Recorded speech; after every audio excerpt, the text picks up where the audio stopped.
nuestro sitio oficial alejandrodolina.com.ar. Estamos en España, en la ciudad de Madrid, en la sala Galileo Galilei. Mañana sábado también habrá programa en vivo aquí en Madrid a las 21:30, el domingo también, y esos programas se emitirán por Radio del Plata en la Argentina entre lunes y martes, sí, respectivamente. No había dicho antes que debemos agradecer a Aerolíneas Argentinas, que nos trasladó hasta aquí, a Universal Assistance. Universal Assistance, menos Pancho Ibáñez, sí. Que nos cura, nos protege. Nos ha curado de casi todas las enfermedades. Vinimos hechos una ruina acá y estamos más sanos que... Sí. Mire, que chicha de Aerolíneas. Nos ha curado incluso 2 o 3 veces de la misma enfermedad. ¿Pero por qué 2 o 3 veces? Porque son así, cuando uno tiene la medicina como idea. Y como una idea fija que no puede abandonar, cura y cura. Ahí está. Sí, obispo. El médico que está todo el tiempo. Pensé que era distinto el ejercicio de la medicina. Es así. El médico verdadero llega a un paciente, lo empieza a atender y no lo deja ir. Ahí está. Ya se va, venga que lo curo de otra cosa. Pero si ya estoy curado. Empieza a ser didáctico. ¿Sabe para qué sirve el paquete básculo nervioso? ¿Sabe cuál es la función del corazón? No, le voy a explicar. Testud capítulo. Oye esto, pum, pum, pum, pum. El corazón. Bueno, sí, el corazón está ahí. Cállese, que está pero hablando está latiendo, doctor. señor, pero ¿qué doctor? Manejo. Ya sé que el corazón late, señor. Sí, bueno, vamos a este asunto, por favor. A ver. Vamos a hablar hoy de William Ireland, un inglés nacido en 1777. Cuenta la crónica que un día este chico William volvió a su casa con una nota de su maestro en la que decía que este chico era demasiado estúpido como para desperdiciar dinero de su educación. Es una nota interesante de un maestro. Aquel disgusto fue la confirmación de lo que ya creían en la casa. William era un poco tonto. El padre, que no ocultaba su decepción, que hacía patente cada 10 minutos, mandó a William al bufete de un tal señor Brinkley y allí le esperaba a William una vida tediosa como escribiente, como amanuense. Así empezó a copiar contratos y notas y libros de cuentas. Era usual ese trabajo en aquellos tiempos, aquellos sujetos grises. Recordemos a Bartleby, el escribiente. Preferiría no hacerlo, ¿no? Dijo el paisano, pero bueno. Dicen que William se aburría prolijamente en la oficina, hasta que, justamente por aburrimiento, por azar, y también por algún que otro encargo, tuvo acceso a documentos y libros muy antiguos. Un día, jugueteando, decidió enchufarle a un libro muy viejo una dedicatoria a la reina Elizabeth I. Sí, claro. Bueno, de la mejor forma que pudo, consiguió realizar una dedicatoria. Luego fue a un anticuario y le presentó el documento para que le dijera si era auténtico y en tal caso si tenía algún valor. Tras examinarlo detalladamente, el anticuario le dijo que no solo era una falsificación, sino que era muy mala como tal, y le mostró a William Ireland algunas formas más refinadas de hacer parecer que la tinta era antigua, usando una firma especial y envolviendo después el papel al calor, en fin, algunos recursos. William observó aquellos métodos y en lugar de vender un libro terminó comprando un tarro de tinta.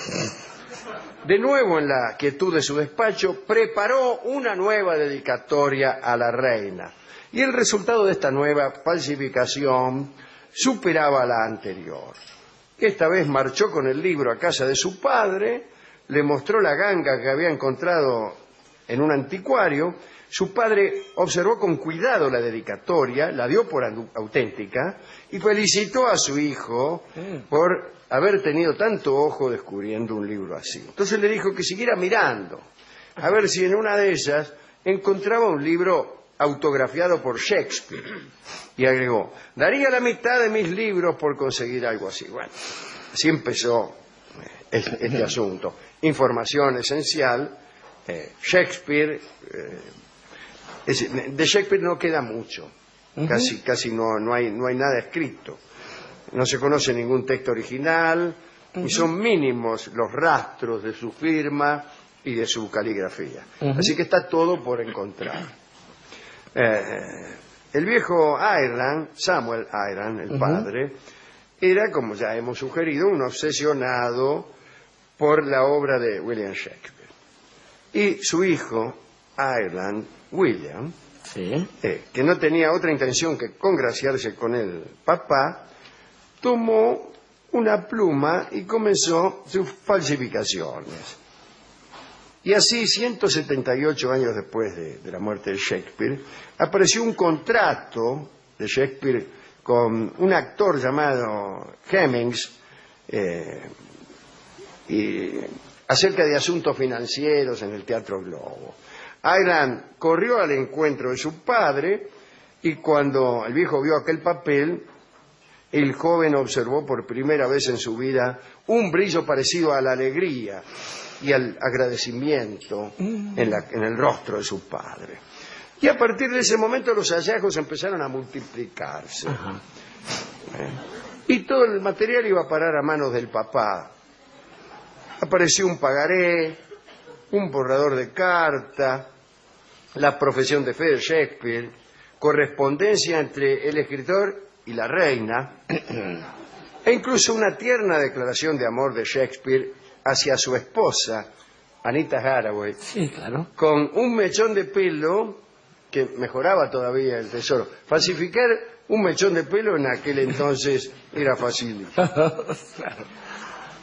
La coartada de este chico William era un misterioso caballero, el señor H., que permitía al joven rebuscar en los papeles de su mansión sin hacer preguntas y que había pedido anonimato, so pena de no dar ningún material más.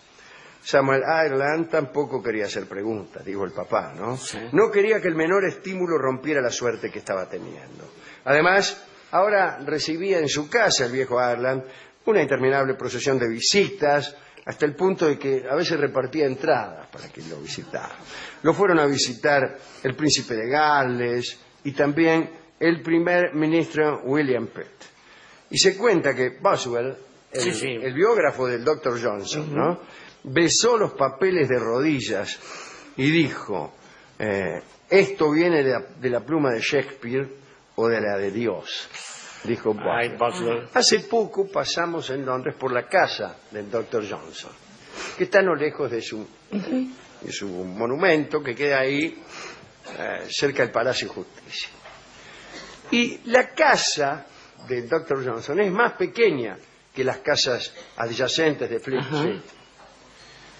Entonces está metida en algo que se llama court. Sí. Es una cortada. Un pasaje. Una cortada, son muy lindas de Londres. Vale. Y es más chiquita, pero antes de llegar hay un cartel que dice Dr. Johnson House, para allá, una flecha.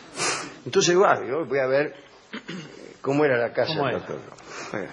Pero antes de llegar hay un lugar que no sé por qué, a lo mejor porque tal vez vivió allí, es un lugar que dice Boswell House o algo por el estilo.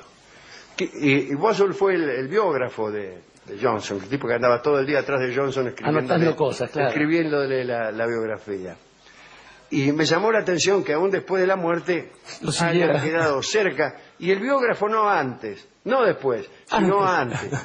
Viene primero el biógrafo y después Johnson. Y está perfecto. Está muy bien. Es el biógrafo el que debe arrancar antes que el que vive, que el prócer. Usted no sabe quién es el señor del que le voy a empezar a hablar, etcétera. Claro que sí. Bueno, muy bien. Después de esta pequeña digresión, diré que los hallazgos fueron cada vez más espectaculares. Un buen día, el viejo Ireland se encontró leyendo una nueva versión del Rey Lear, supuestamente mejorada. En otro día, amaneció con el manuscrito de Hamlet. Esta vez se llamaba Hamlet,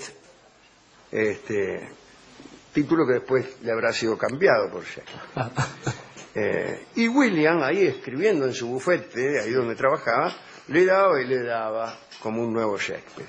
Allá por 1795, Samuel el padre publicó un libro recopilando todos los escritos de Shakespeare que había acumulado en esos años.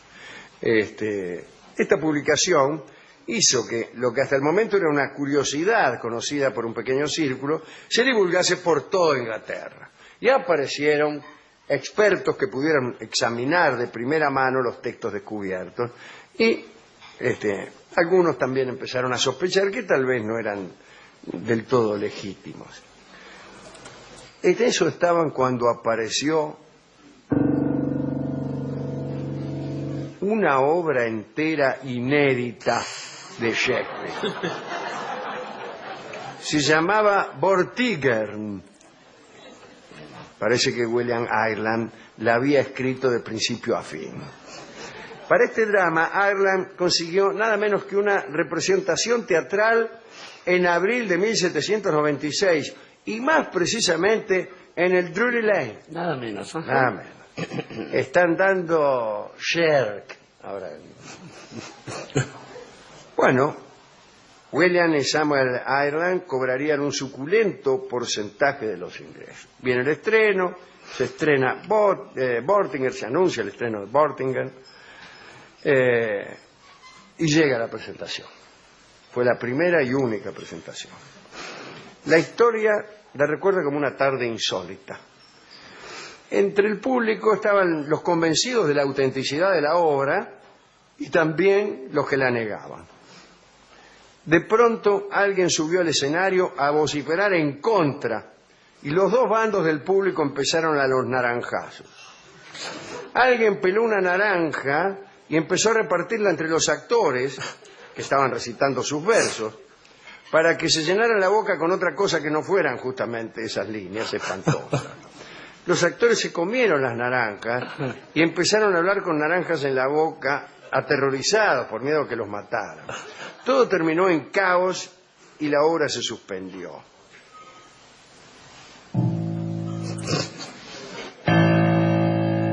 A partir de ese momento comenzó la desgracia para los Ireland. Todo el mundo acusaba al viejo de ser el autor de las falsificaciones, entendiendo que el hijo era incapaz de conseguir escribir algo que pudiera engañar a alguien. Y el propio viejo Samuel no sabía lo que le estaba pasando porque tampoco creía que su hijo fuera capaz de producir siquiera falsedades. William, que no aguantaba más, publicó una breve confesión en 1796. Aseguró al mundo, confesó Ireland, que no tenía ninguna intención de seguir. Mi objetivo solo era darle una alegría a mi padre. Con eso estaba satisfecho y seguía, ¿no? El viejo Samuel Ireland murió en 1800 creyendo que todos los originales que tenía de Shakespeare eran de Shakespeare. Como epílogo de esta historia, les digo que William se casó 2 veces y que estuvo preso por deudas. Sobrevivió vendiendo copias verdaderas de su falsificación. Muy bien. Muy bueno.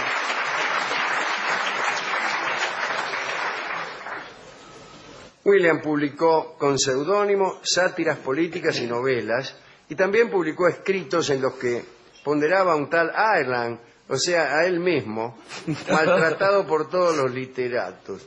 Vivió en Francia, se entrevistó con Bonaparte y recibió la promesa de un puesto en la Biblioteca Nacional, pero Napoleón murió y él tuvo que dejar el país.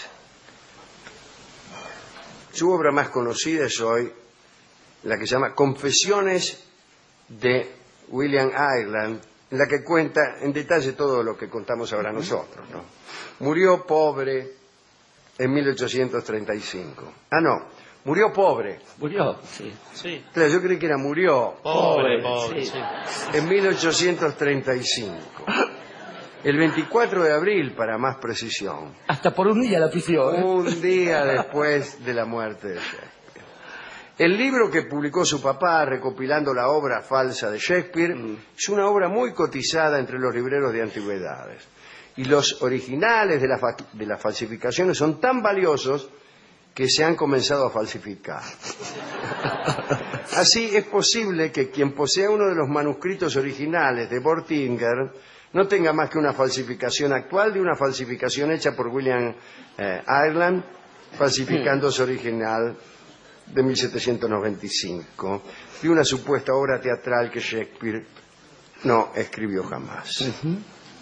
Qué hermosa, qué hermosa. Qué hermosa historia. Bella historia, ciertamente. Después de todo, las historias de Shakespeare también eran falsedades. Por supuesto. Eran cosas que no habían sucedido. Y además se demuestran aquí otras cosas. En principio, si hay una desgracia para Ireland, siempre es Inglaterra. Permítanme un pequeño comentario, pero sabemos, Alejandro, aparte de los falsificadores que les dicen Koroliok, o sea, reyesuelos en Rusia, que les dicen Leonardos, nada menos. Un falsificador se llama Leonardo, en Italia es interesante, que esto tiene mucho más que ver con la verdad y la mentira. Sabemos que las verdades en general son relativas. Borges solía decir esto, bueno, la dedicatoria que hay en Luna de Enfrente, dice, yo autor, tú lector, nuestras nadas poco difieren. El mismo Pierre Menard no es otra cosa que, una reflexión acerca de este tipo de reescrituras, para llamarlas de algún modo. Estaba pensando también en esa escuela de filosofía de la parresía que hubo en Grecia, que tenía un líder, el Parresiastés, y cuya única misión era decir la verdad siempre, pero no la verdad epistemológica, lo que se les cruzara por el mate, que si había algo real e imposible de copiar por otro pensamiento, era esa verdad. Los examinaron a todos en menos de una década, y esto también explica algunas cosas. Y después pensaba lo de las mentiras piadosas, como si alguna mentira estuviera justificada por la piedad. La piedad y la verdad nunca se llevan bien, porque de todo esto concluimos en que finalmente toda obra de ficción es una falsedad. El problema es cuando se cambia el género. Sobre todo, nosotros que vivimos estos tiempos que corren, estos tiempos tan agitados e interesantes, sabemos que sí hay otro tipo de falsificaciones y de mentiras, que son aquellas que, repetidas, pueden ser tomadas por gente incauta o ignorante o malintencionada por verdades. Y a veces esas mentiras, esas patrañas, esas falsificaciones pueden causar el daño y el pesar de todo un pueblo. Frente a esas sí es que nos plantamos, Alejandro, con la misma verdad que venimos sosteniendo malamente o de a poco desde nuestras ínfimas posibilidades, y a esas les decimos mentiras. Mentiras, canta Gardel. Adelante.